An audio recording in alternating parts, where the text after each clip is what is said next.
Hello everyone, আজকে 7 ফেব্রুয়ারি 2026 সাল। আজকে শনিবার প্রথম আলো পত্রিকাটির রিভিউ দেখে আসা যাক। সর্বপ্রথম আমাদের এখানে চোখ পড়ে বিএনপির ইশতেহারে। যেহেতু সামনে নির্বাচন আর খুব সম্ভবত 4 কি 5 দিন আছে, 5 দিন পর নির্বাচন। তো বিএনপির ইশতেহারে এখানে বলা হয়েছে যে গণতান্ত্রিক সংস্কার এবং অর্থনৈতিক লক্ষ্য, সামাজিক নিরাপত্তা, নারী ক্ষমতায়ন, পররাষ্ট্র, জাতীয় ঐক্য, তারা অনেক কটি বিষয়ের কথা বলেছেন তাদের ইশতেহারে। তো গণতান্ত্রিক সংস্কারের মধ্যে তত্ত্বাবধায়ক সরকার ব্যবস্থা পুনঃস্থাপন করার জন্য তারা তাদের ইশতেহারে উল্লেখ করেছেন পুনর্স্থাপন করতে চান। তো তত্ত্বাবধায়ক সরকার ব্যবস্থাটা কী? তত্ত্বাবধায়ক সরকার কী? একটি নির্বাচিত সরকারের মেয়াদ শেষ হওয়ার সময় বা মেয়াদ শেষ হওয়ার পর যে পরবর্তী যে নির্বাচন অনুষ্ঠিত করতে হবে বা নির্বাচন আয়োজন করতে হবে, সেই নির্বাচন আয়োজন করতে পারবেন এই তত্ত্বাবধায়ক সরকার বা একজন কেয়ারটেকার গভর্নমেন্ট। এই তত্ত্বাবধায়ক সরকারের ব্যবস্থাটি প্রবর্তন করা হয়েছিল 1996 সালে ত্রয়োদশ সংশোধনের মাধ্যমে, যা 2011 সালে পঞ্চদশ সংশোধনের মাধ্যমে বাতিল করা হয়। সো বিএনপির ইশতেহারে এটি উল্লেখ রয়েছে। এছাড়া পরবর্তীতে দেখি আমরা সব নির্বাচন সম্পর্কিত তথ্য।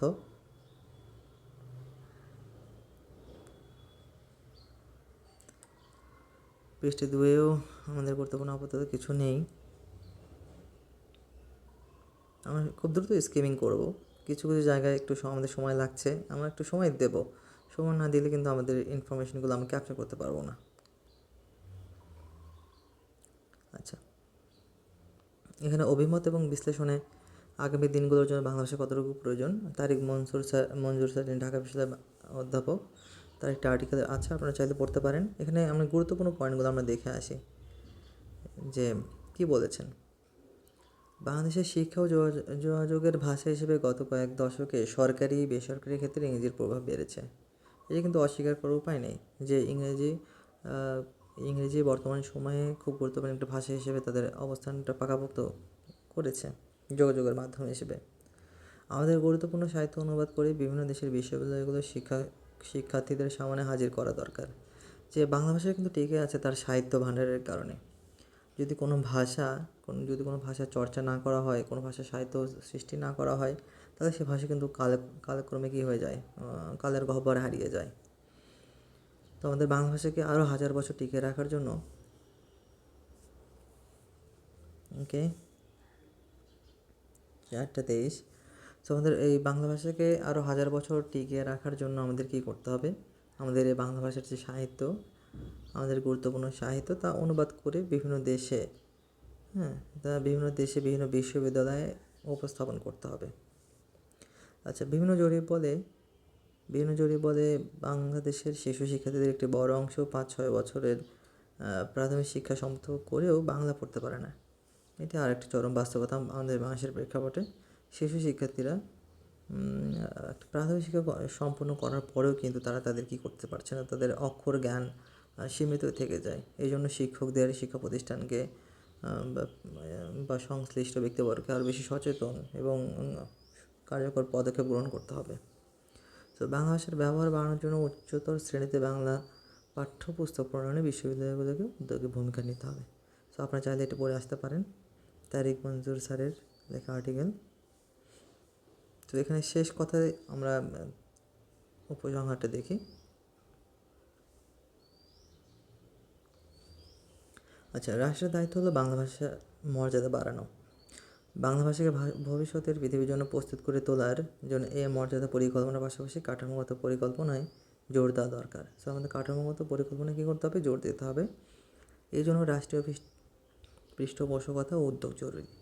রাস্তার সাইনবোর্ডে লেখা থেকে শুরু করে সরকারি বেসরকারি কাজে বাংলা ভাষার ব্যবহার বাড়াতে হলে নতুন করে নীতিগত ও আইনগত বিধি প্রণয়ন করতে হবে। শুধু আবেগ আর কথা দিয়ে সত্যিকার অর্থে বাংলা ভাষার মর্যাদা বা প্রয়োগ বাড়ানো সম্ভব নয়। আসলে আবেগ আর কথা দেওয়া হবে না, আমাদের কাজ করতে হবে।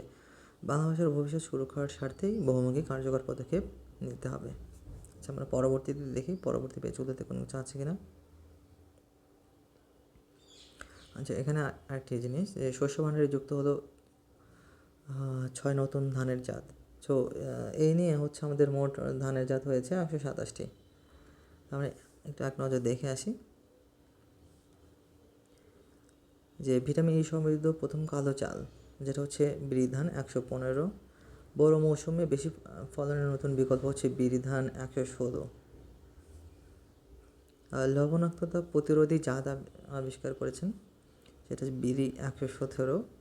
বিরি 117 যেটা লবণাক্ততা ও রোগ প্রতিরোধী বোরো ধানের জাত। এছাড়া রয়েছে হাওরের জন্য ঠান্ডা সহনশীল বিরি 118। আর দুটি হাইব্রিড জাত, একটা হচ্ছে বিরি ধান 9 এবং বিরি ধান 10। পরবর্তী পেজে দেখি।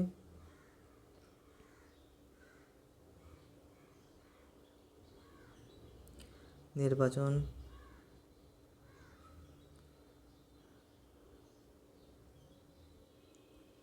সে মতামতে নির্বাচনের আগে বিতর্কিত চুক্তি স্বাক্ষরের উদ্দেশ্য কী? সো আনু মোহাম্মদ উনি লিখেছেন যে পূর্ববর্তী সরকারের আমলে নেওয়া বিতর্কিত চুক্তি ও প্রকল্পগুলো বহাল তো আছেই, পাশাপাশি নতুন করে আরও দীর্ঘমেয়াদী ও প্রশ্নবিদ্ধ চুক্তি করা হচ্ছে। এসব চুক্তির মেয়াদ 30-40 এমনকি 50 বছরেরও বেশি। তো যেগুলো আর্থিক প্রভাব, রাষ্ট্র নিরাপত্তা ঝুঁকি এবং সার্বভৌম সিদ্ধান্তের গ্রহণের ওপর প্রভাব অত্যন্ত গভীর। তো তিনি লিখেছেন যে এত চুক্তি থাকার পরেও কেন নির্বাচনের আগে সেগুলোকে পর্যালোচনা না করে নতুন ধরনের চুক্তি বা বিতর্কিত চুক্তি স্বাক্ষর করা হচ্ছে এবং সেটার পেছনে উদ্দেশ্য কী? আমরা চাইলে এটা দেখে আসতে পারেন। আর নির্বাচনের কমিশনের মস্ত বড় ভুল নির্দেশনা। বদিউল আলম মজুমদারের, যিনি সুজন অর্থাৎ সুশাসনের জন্য নাগরিকের সম্পাদক ডক্টর বদিউল আলম মজুমদার, তিনি বলছেন কি গণভোট অধ্যাদেশ 2025-এর 21 ধারাটি সম্পূর্ণ অপ্রাসঙ্গিক ও বিভ্রান্তিকর। তাই সরকারি কর্মকর্তাদের হ্যাঁ ভোটের পক্ষে প্রচার চালানো অবৈধ নয়। আশা করি নির্বাচন কমিশন তার ভুলটি বুঝতে পারবে এবং তাদের নির্দেশনাটি অবিলম্বে প্রত্যাহার করবে। তো গণভোটের পক্ষে যদি হ্যাঁ এবং না প্রচারণা, হ্যাঁ ভোটের পক্ষে প্রচারণা চালানো কি অবৈধ নয়, তিনি এটা বলেছেন। আচ্ছা, ট্রাম্পের অভিবাসন পুলিশ কী বার্তা দিতে চায়? আমাদের মনে আছে খুব সম্ভবত বছর 6 আগে যে কৃষ্ণাঙ্গ ব্যক্তি জর্জ ফ্লয়েডকে হাঁটু চাপা দিয়ে মিনিয়াপোলিসের শ্বেতাঙ্গ পুলিশ কর্মকর্তা তাকে হত্যা করেছিল। সেই ট্রাম্পের অভিবাসন পুলিশ কী বার্তা দিচ্ছে? আপনারা চাইলে প্রজেক্ট সিন্ডিকেটের আর্টিকেলটি পড়ে আসতে পারেন।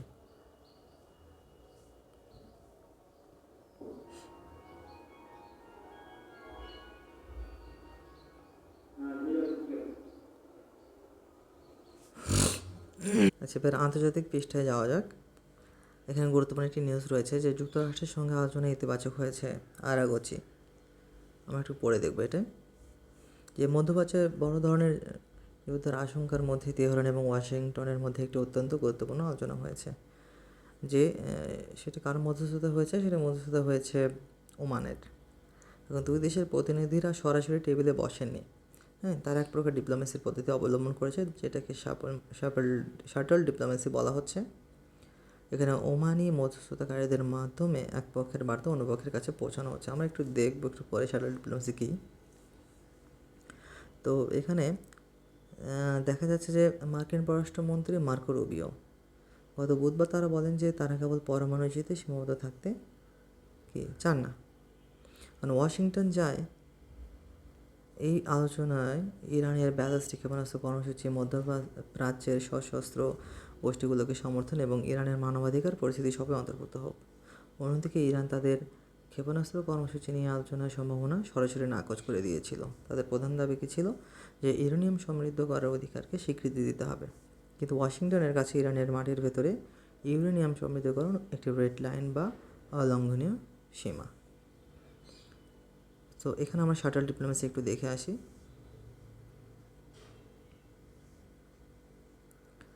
আচ্ছা, শাটল ডিপ্লোমেসিটা কি? শাটল ডিপ্লোমেসি হচ্ছে এমন একটি কূটনৈতিক কৌশল যেখানে তৃতীয় কোনো পক্ষ বা মধ্যস্থতাকারী বিবাদমান দুটি এর বেশি পক্ষের মধ্যে সরাসরি মুখোমুখি আলোচনা ছাড়াই ক্রমাগত যাতায়াত করে বার্তা আদান প্রদান ও সমঝোতা তৈরির চেষ্টা করেন। যে 1970-এর দশকে মার্কিন পররাষ্ট্রমন্ত্রী হেনরি কিসিঞ্জার মধ্যপ্রাচ্যে এই পদ্ধতির ব্যাপক ব্যবহার করেন, যা যুদ্ধ প্রতিরোধ ও বিরোধ মেটাতে কার্যকর করে। সেটা ব্যবহার করেন সবচেয়ে বেশি মার্কিন পররাষ্ট্রমন্ত্রী হেনরি কিসিঞ্জার। সো শাটল ডিপ্লোমেসির মাধ্যমে কী হচ্ছে? যে দুটি পক্ষ সরাসরি বা মুখোমুখি বৈঠক হবে না, এই তৃতীয় কোনো পক্ষ তাদের তথ্য বা তাদের যে কথাবার্তা তাদের ডকুমেন্ট তারা অনবরত আদান প্রদানের মাধ্যমে একটি সমঝোতা তৈরি করার চেষ্টা করেন। এটাই হচ্ছে শাটল ডিপ্লোমেসি।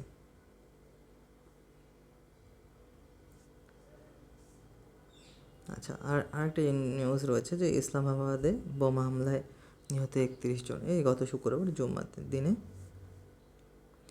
আচ্ছা, এখন যে বোমা হামলা করেছে খুব সমত ধারণা করা হচ্ছে বা প্রত্যক্ষদর্শীরা বলছেন যে নিষিদ্ধ ঘোষিত টিটিপি, যে সুন্নি কট্টরপন্থী গোষ্ঠী তেহরিক ই তালেবান পাকিস্তানের সদস্য। খুব মর্মাহত একটি নিউজ। আচ্ছা, আর শাহবাজ শরীফ মন্তব্য করেছেন যে কাশ্মীরই পাকিস্তানের পররাষ্ট্রনীতির ভিত হবে। যে শাহবাজ শরীফ বলেন যে কাশ্মীরি জনগণ আত্মনিয়ন্ত্রণের জন্য সংগ্রামে পুরোপুরি ন্যায্য। ইউরোপের বিভিন্ন দেশে পাকিস্তানের দূতাবাসের সামনে প্রবাসী কাশ্মীররা বিক্ষোভ করেন। আচ্ছা, আন্তর্জাতিক নিউজ আর কিছু নেই। এবার অর্থ বাণিজ্যে গুরুত্বপূর্ণ আরেকটি তথ্য আমরা পেতে পারি এখানে, যে অর্থনৈতিক অংশীদারিত্ব চুক্তি সই, যেটাকে আমরা বলছি যে ইকোনমিক পার্টনারশিপ এগ্রিমেন্ট। সো বাংলাদেশে প্রথমবারের মতো কোনো দেশের সঙ্গে ইকোনমিক পার্টনারশিপ এগ্রিমেন্ট চুক্তি স্বাক্ষর করেছে, যেটাকে বলা হচ্ছে অর্থনৈতিক অংশীদারিত্ব চুক্তি। তো এই চুক্তির আন্ডারে কী হচ্ছে যে জাপানের বাজারে বাংলাদেশে তৈরি পোশাক সহ প্রায় 7,379টি পণ্য শতভাগ শুল্কমুক্ত সুবিধা পাবে। আর বাংলাদেশের বাজারে 1,039টি পণ্য জাপানি পণ্য শুল্কমুক্ত বা অগ্রাধিকার সুবিধা পাবে। এর আগে কিন্তু ভুটানের সাথে বাংলাদেশের একটি চুক্তি হয়েছিল, যেটাকে আমরা বলছি যে প্রিফারেন্সিয়াল ট্রেড এগ্রিমেন্ট বা অগ্রাধিকার বাণিজ্য চুক্তি। এটা আমাদের মনে রাখতে হবে। এছাড়া বাংলাদেশের সাথে আর কোনো দেশে দ্বিপক্ষীয় অর্থনৈতিক বা বাণিজ্য চুক্তি নেই। আচ্ছা, এই চুক্তির আন্ডারে আরও কিছু গুরুত্বপূর্ণ পয়েন্ট এখানে আছে, যে বাণিজ্যের পরিমাণ বৃদ্ধির পাশাপাশি এটি উৎপাদন, অবকাঠামো, জ্বালানি এবং লজিস্টিক প্রভৃতি খাতে জাপানি বিনিয়োগ বা এফডিআই বৃদ্ধি করবে বলে আশা করা হচ্ছে।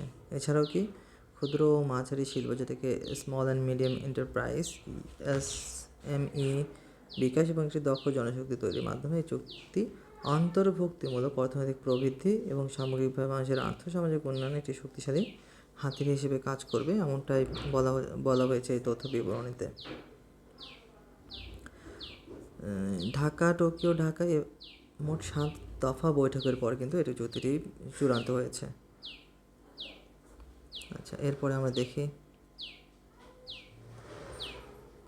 বিভিন্ন পাতাতে নেই, খেলাধুলা পাতাতেও গুরুত্বপূর্ণ কিছু নেই।